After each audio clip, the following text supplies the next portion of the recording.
Seguimos avanzando aquí en hora de cierre de Radio Sarandí. Pasan 26 minutos de la hora 19. Ya tenemos a nuestro invitado aquí en estudio. Se trata de Gerardo Sotelo, periodista, actualmente en la política, en el Partido Independiente.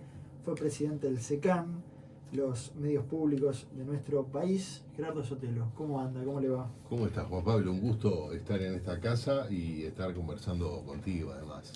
Gracias Con el cual, por acompañarnos. No, por favor, te tengo siempre presente porque contigo hice mi último programa de radio. En Radio Carve.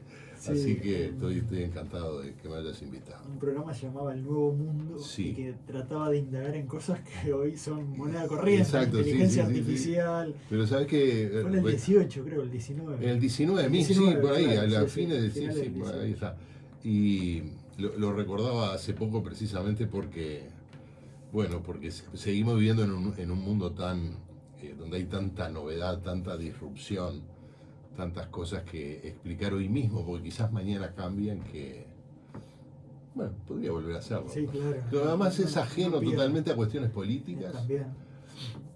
Es una buena idea. No entrábamos en la coyuntura diaria. Estaba pensando de si sería bueno reconfigurarlo, en radio o como podcast o en un canal de YouTube. Podría ser. También hay varias plataformas para hacerlo. Es cierto, sí. ¿Qué recuerdos te trae este estudio? Pues tuviste muchos años aquí. Bueno, muchísimos recuerdos de gente que sigue en esta casa, de gente que está trabajando en otros lados. Fueron muchos años de cosas muy significativas, tanto en lo personal como en lo profesional.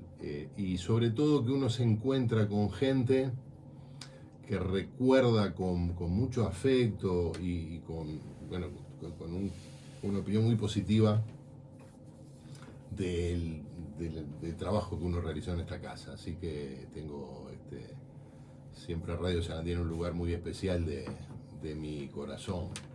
¿Y qué hay del otro lado? El lado político, al que has pasado hace ya varios años y que genera tanta fascinación en mucha gente. Éramos felices y no lo sabíamos. Sí, ¿hay algo de eso? No, del otro lado está las circunstancias así lo quisieron, ¿no? La oportunidad de hacer cosas en línea con tus ideas, con tus valores, de hacer cosas por la comunidad, que en definitiva es la única razón por la cual una persona debería dedicarse a la política. Y las circunstancias que hicieron, a pesar del duro revés que sufrió el Partido Independiente en octubre del 19, que formáramos parte de la coalición republicana y que el presidente me eligiera para dirigir lo que hoy se ha extendido ya como el uso del nombre medios públicos, la denominación medios públicos, más allá que la institución tiene otro nombre.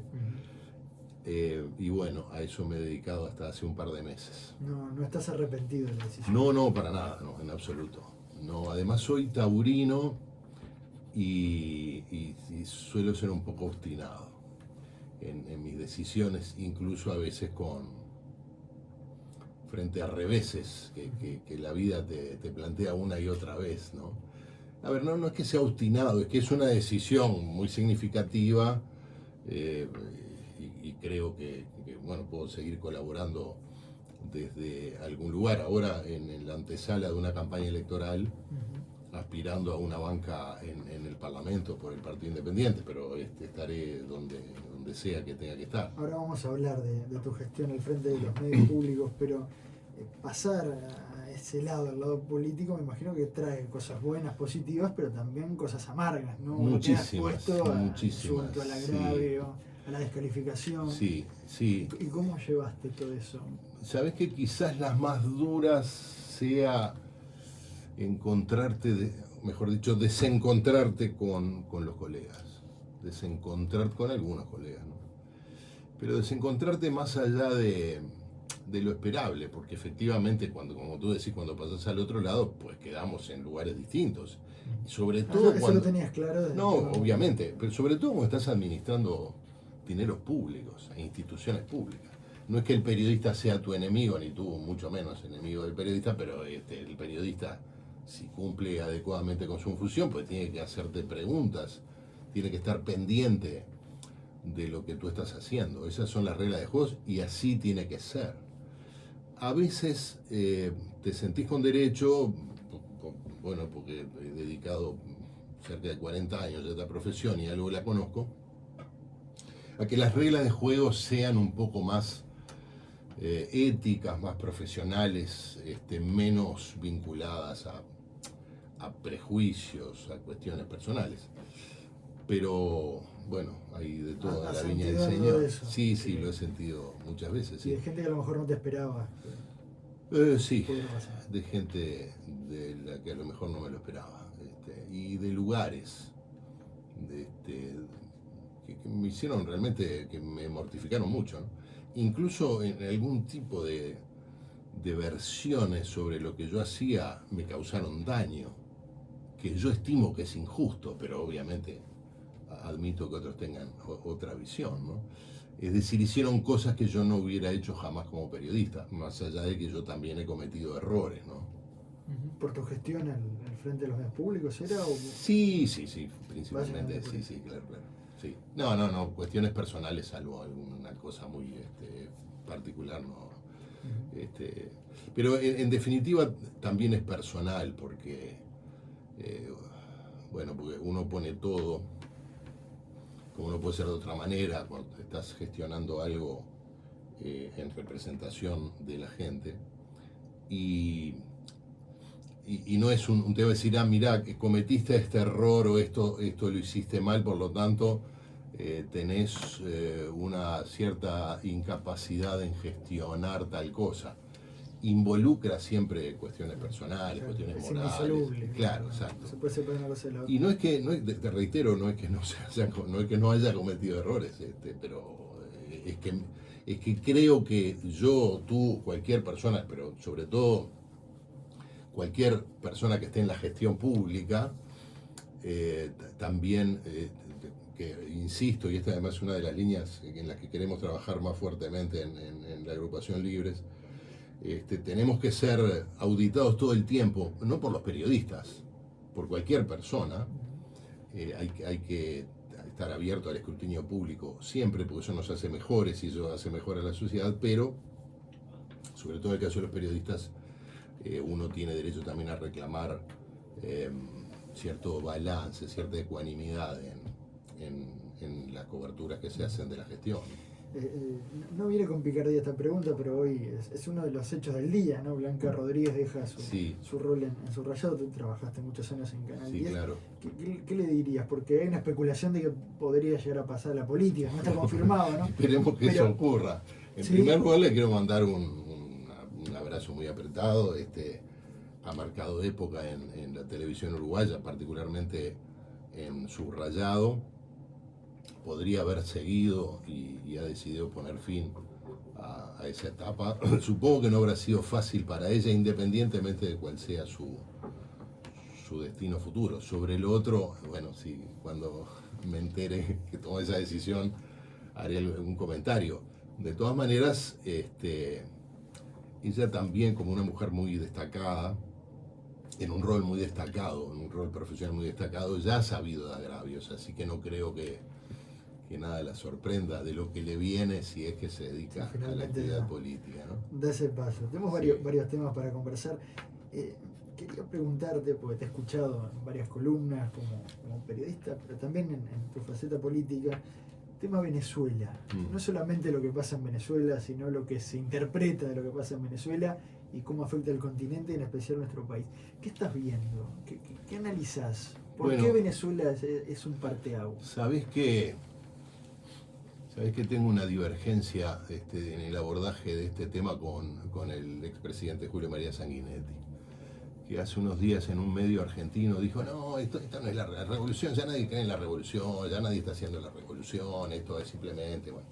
Y yo tengo la opinión contraria. Yo creo que esto es la revolución, bueno, dicho por ellos mismos, es la revolución del socialismo del siglo XXI. La creación de... la debacle del imperio soviético, que lideraba la revolución comunista en el mundo hasta el año 89, en Europa fue catastrófico, porque los europeos pagaron con sus vidas la aventura demencial del comunismo, ¿no? De hecho, en muchos países de Europa, países libérrimos, está prohibido el comunismo como el nazismo, son dos ideologías totalitarias. No hay más partidos comunistas en Europa, prácticamente. Les llevó mucho más tiempo porque el dolor era de vecinos y además el exilio y la emigración de los ex países comunistas afectó a toda Europa occidental. La recuperación de ideas similares les llevó décadas. Ya está de vuelta reconfigurándose, ahí tenés a Mélenchon. En el caso de España, Podemos llegó a ser, no sé si no llegó en alguna elección, a ser el segundo partido más votado de España. Ahora está en horas bajas, como dicen los españoles. En América Latina eso se reconfiguró en el Foro de San Pablo. El Foro de San Pablo tenía tres patas, digamos tres ángeles caídos, o tres diablos, o tres demonios. Uno era el viejo Fidel Castro, que todavía estaba vivo, que era como el aliento espiritual de la revolución triunfante en Cuba, que todavía sigue esa catástrofe. El otro era Lula da Silva, que era la estrella emergente, un líder popular, un obrero que creo que ya estaba, cuando se forma el Foro de San Pablo, creo que todavía no estaba en el gobierno, porque ya era inminente que iba a ganar el PT. Y el tercero era Chávez. Chávez cumplía dos funciones, una también espiritual, porque era un líder muy carismático que había llegado a la presidencia por la vía electoral.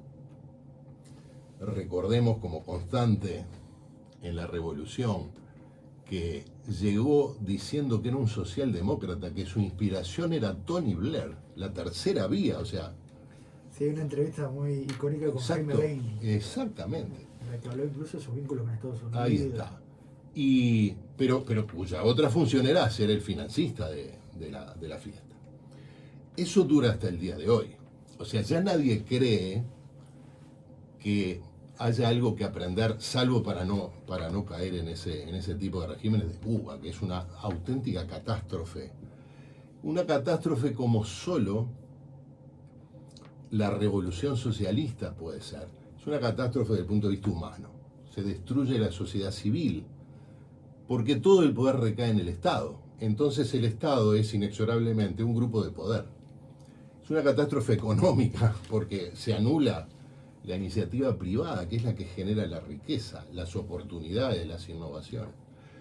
Y finalmente, tal como estamos viendo en Venezuela, genera miseria, exilio, represión, y enquistamiento de un grupo de poder que se queda con toda la riqueza, que esa es la verdadera trampa. Una gran corrupción. ¿No? Una corrupción absoluta, porque nadie controla la sociedad, porque no hay ninguna organización independiente como para controlar. Mirá lo que es la Suprema Corte de Venezuela, lo que es el Consejo Electoral. Si se destruye el sistema de controles que tienen las sociedades democráticas liberales o republicanas. Entonces, yo escribí desde el principio, porque a ver, yo no es que yo tenga dones proféticos, pero como algo he estudiado, algo he leído, yo veía esto desde el principio con Chávez, aun cuando ganaba de manera legítima las elecciones. Era evidente que iba en este derrotero. Quien también lo vio fue Seregni. Recordemos que la primera vez que vino Chávez, en aquel momento como militar golpista, admirador de Perón, el general Seregni se negó a recibirlo. Claro, en ese momento no era el presidente electo de Venezuela, que en algún momento lo fue legítimamente, ¿no? Pero era obvio que lo que estaba detrás era el proyecto revolucionario, que sigue hasta el día de hoy con un extraordinario éxito, porque la revolución comunista o socialista tradicional fracasó en toda la línea, ¿no? No es que se cayó la Unión Soviética, el muro de Berlín, y desapareció todo aquello.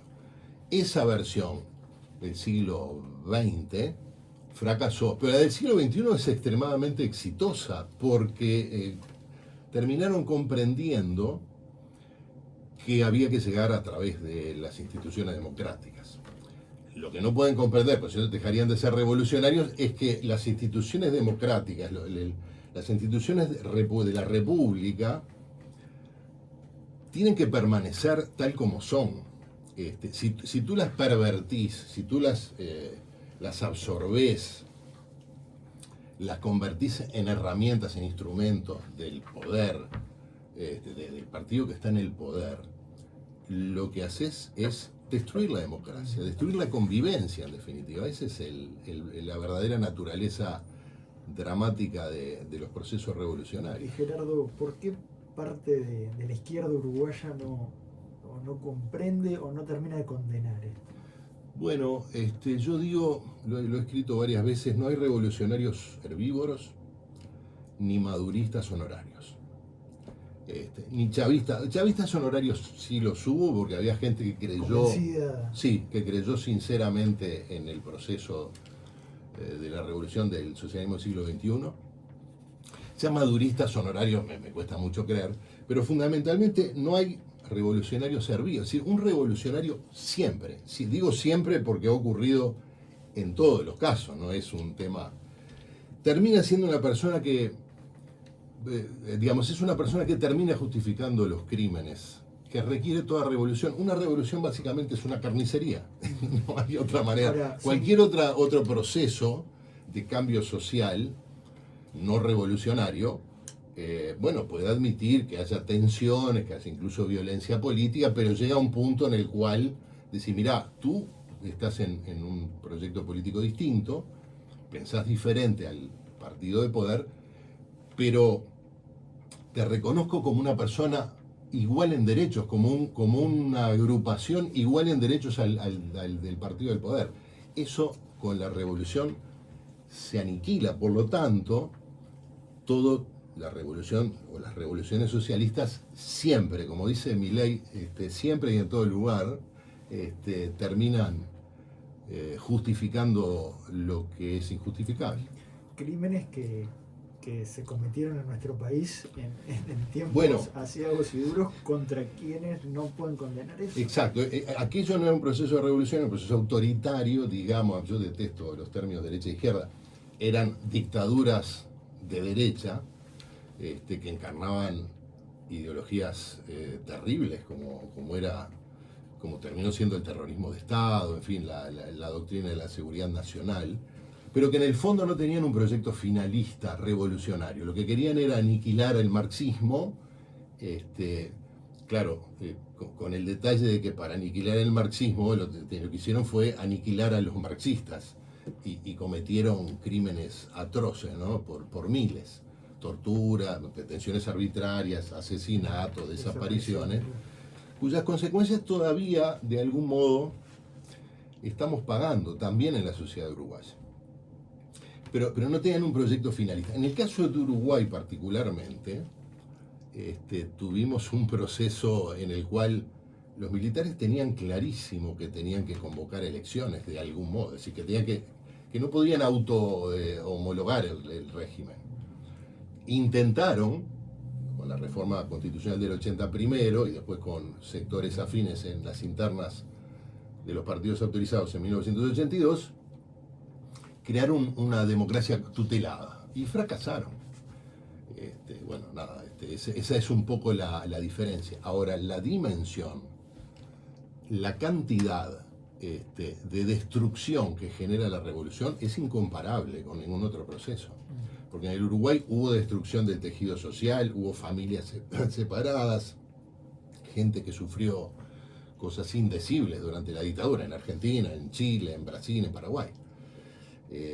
Pero como no había un proyecto final, o digamos, no había un proyecto ulterior de quedarse eternamente en el poder y controlarlo todo, bueno, los países pudieron a trancas y barrancas irse redemocratizando con mayor o menor éxito. Y eso no está previsto en la revolución socialista. Y esa no condena tiene que ver con lo económico, si vos con negocios que se hicieron en su momento puede tener que hubo negocios no cabe la menor duda, ¿no? Que hubo negocios que no se pudieron investigar en su momento y que además hubo cosas turbias, no cabe la menor duda. Y eso sí, yo tengo derecho a pensar que eso puede estar influyendo. Pero mirá, te pongo un ejemplo de hace 3 días. Diosdado Cabello, que es uno de los líderes de la revolución, el tipo más siniestro del gobierno venezolano, a raíz de cierta vacilación que demostró el presidente Petro, el presidente de Colombia, un ex guerrillero, en fin, un hombre de izquierda, con respecto a si pedir o no las actas, en fin, viste que Lula estuvo un poquito más firme, Petro vaciló, AMLO entregó la chancleta, le da lo mismo que haya ganado, no ganado. Diosdado Cabello dice, pero Petro, que estuvo por acá a pedir apoyo para ser presidente. Lo dejó. ¿Qué dijo? Complicado. ¿Qué dijo Maduro cuando el gobierno uruguayo, presidido por Tabaré Vázquez, lo enfrentó en alguna de las múltiples barbaridades que se mandó Maduro? Dice, pero el compañero Tabaré, que venga por acá y conversamos. El Frente Amplio tiene muchas cosas que explicar con respecto a los vínculos comerciales, financieros con el chavismo. Muchísimo. Entre otras cosas, porque ahora que parece que él tiene la loca aventura, o encara la loca aventura de querer hacer una campaña basada en la honestidad, porque no permitió que se investigaran, como no permitió que se investigaran muchas otras cosas. Vamos a la campaña aquí en nuestro país. ¿Cómo la está observando?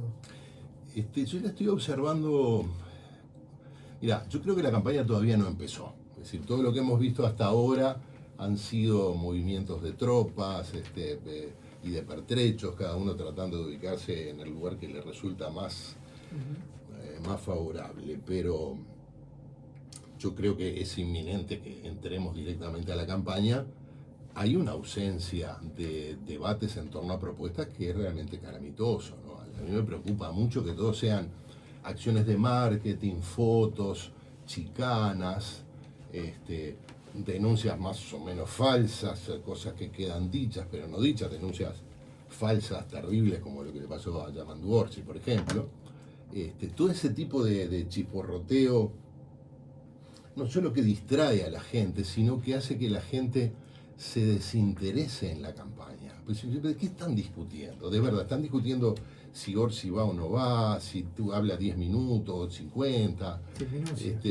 Claro, el hecho de que no vaya, a mí me parece un tema central, ¿no? El hecho, pero entonces, hablemos concretamente, ¿tienen obligación o no tienen obligación los candidatos a la presidencia de comparecer cuando organizaciones de la sociedad civil, cámaras empresariales u otro tipo de organizaciones les piden que vayan? Hasta ahora era una especie de ritual democrático. Todos, en pie de igualdad, comparecían y hacían sus propuestas. Eventualmente intercambiaban. Digo, yo no creo que haya que obligarlo, por cierto, ¿no?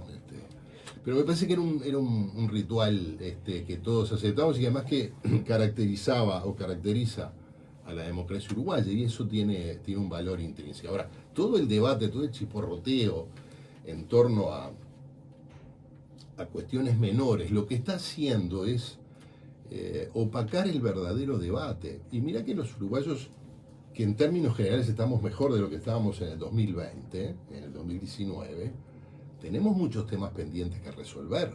Si tú miras las cifras, a ver, el gran tema para la sociedad uruguaya, para la gente, es la seguridad, ¿sí? Ese es el gran tema y tiene buenas razones para que ese sea el gran tema, porque los problemas de seguridad involucran la pérdida de derechos fundamentales, el derecho a la vida, el derecho a vivir tranquilo, en fin. Tú has escuchado propuestas concretas, y más allá del allanamiento nocturno, ¿verdad? Debates profundos sobre el tema. Más allá de las denuncias cruzadas y de las chicanas con respecto a los temas de transparencia y de corrupción, ¿se han escuchado debates y propuestas concretas sobre estas cosas? Y la respuesta es que no, es que estamos contestando cosas que se publican que son parcialmente falsas, en fin, es una campaña que quiero creer que todavía no empezó y quiero creer que cuando empiece va a ser sustantiva, claro. Van a tener que ir apareciendo.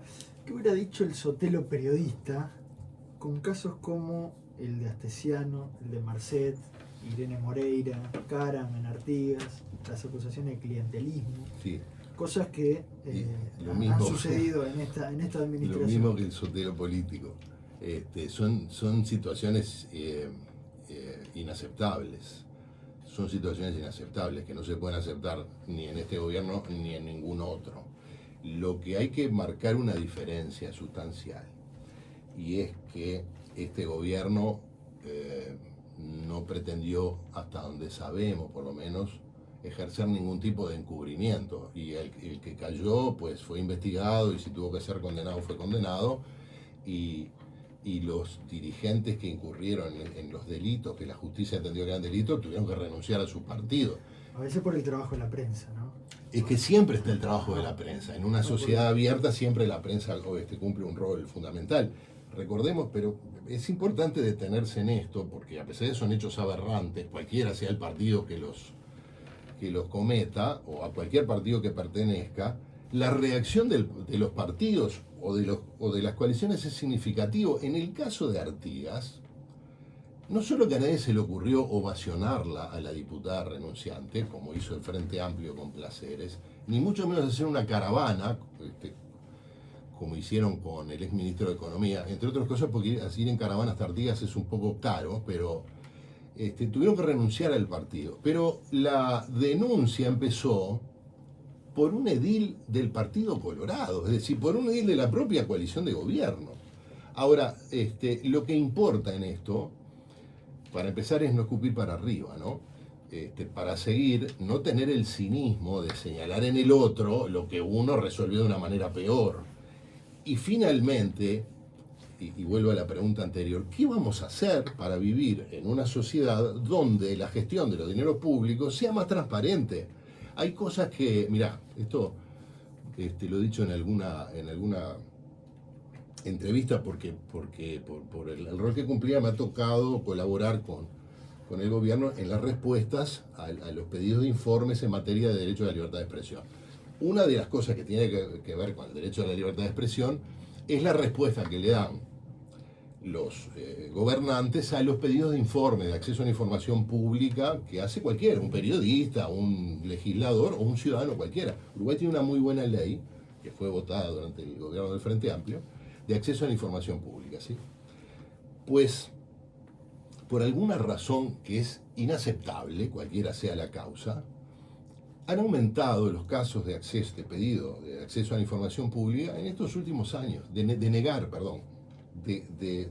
pedidos de acceso a la información pública que fueron negados o que se demoraron inexplicablemente. Eso no puede ocurrir. Estoy seguro de que eso tiene que ver con la cultura política, con la manera como se gestiona los entes públicos. Ahora, la señal que das para el exterior es que hay opacidad, y no puede haber opacidad. Es decir, con las tecnologías de la información de las que disponemos ahora, prácticamente cualquier expediente que no sea reservado o los aspectos que tienen que ver con la participación de terceros que no tienen por qué verse involucrados en que se difundan sus ofertas o lo que sea, pero tratándose de dineros públicos, prácticamente cualquier ciudadano tendría que poder tener acceso, pero en tiempo real. En el celular, exacto. ¿No fueron muchos casos llamémosle irregulares o desprolijos o de corrupción? Bueno, no sé si fueron muchos o pocos, aunque hubieran sido pocos, son inaceptables. Si nos ponemos a comparar dimensiones de problemas, este gobierno sigue teniendo una larga ventaja con respecto a los gobiernos anteriores. Recordemos el episodio del ex vicepresidente de la República, ¿no?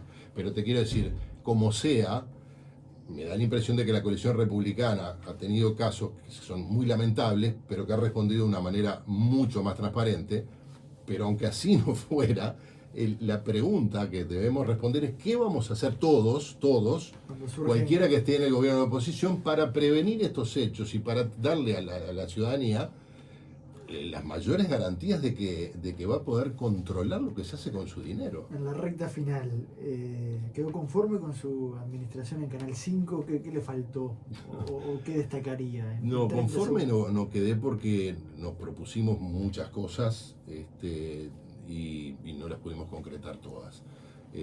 Creo que dejamos una organización que es sustancialmente diferente de la que encontramos en términos de organización, en términos de calidad de programación y en términos de independencia y objetividad con respecto, yo no me gusta utilizar la palabra objetividad, con respecto a que no hay nadie en el país, nadie, ninguna organización, ningún dirigente de la oposición, de una sociedad, de un sindicato, de una cámara empresarial, de nadie que diga que los medios públicos se han utilizado o se utilizan para beneficiar al partido de gobierno, a la coalición de gobierno. Y eso también es un cambio sustancial. Ahora, seguimos teniendo, y vuelvo a respuestas que tiene que dar el sistema político, le seguimos debiendo a la sociedad unos medios públicos que estén fuera del control del Poder Ejecutivo.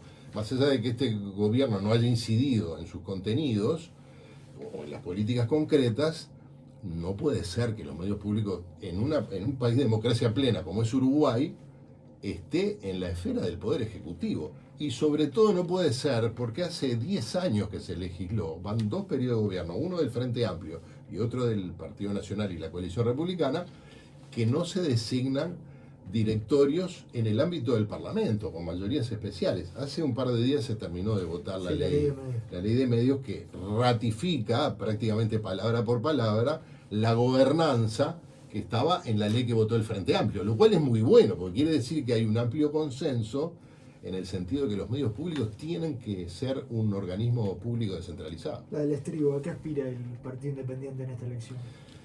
Bueno, el Partido Independiente aspira a tener una presencia en un próximo gobierno de la coalición republicana desde un caudal electoral superior al que tuvo el 2019, que realmente fue muy bajo.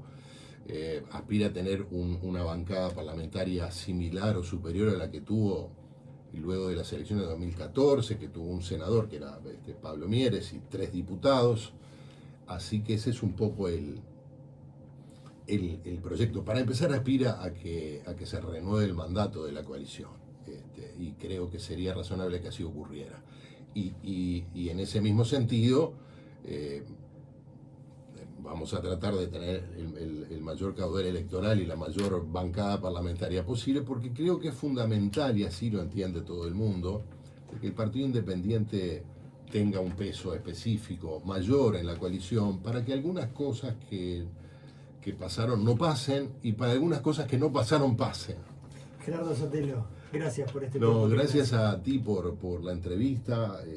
Bueno, como te decía al comienzo, siempre es un honor estar y tiene una cuota también de emoción estar en esta casa. Hasta la próxima. Gracias.